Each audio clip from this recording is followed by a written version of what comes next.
হাই friend, আজি বনাম মাছৰ চব্জি আৰু মাছৰ চব্জি বনোৱাৰ কাৰণে মাছখিনি ফ্ৰাই কৰি লৈছোঁ। আলু বিলাহী ডাঙৰ ডাঙৰকৈ কাটি লৈছোঁ। ইয়াতে কেৰাহী গৰম হৈ গৈছে, ইয়াতে তেল দি দিছোঁ মই।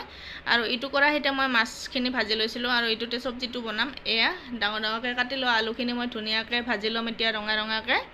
আৰু ইয়াতে লৈছোঁ মই টমেটৰ, আদা নহৰু এইখিনি ধুনীয়াকৈ পিচি ল'ম। এয়া কেইটামান গোটা জিৰা লৈছোঁ আৰু গোটেইখিনি মিলাই মিক্সিত ধুনীয়াকৈ পিচি ল'ম। পিচি লৈ তাৰপিছত বনাম আৰু চব্জিটো মই পাতল জোল বনাম।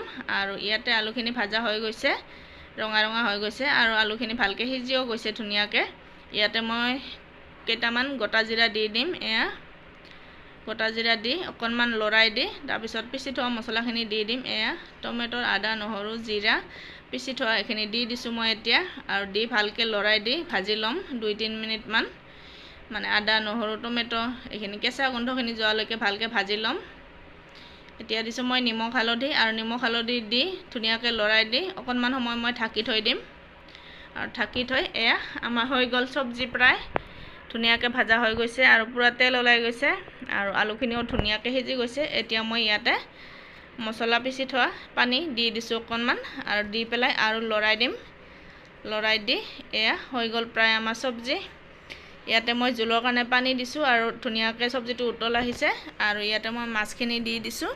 এয়া হৈছে নৰসিংহ পাত আৰু চাওকচোন ইমানখিনি নৰসিংহ পাত মানে 2-3খন পাইছোঁ আৰু ঔষধ নিচিনাকৈ।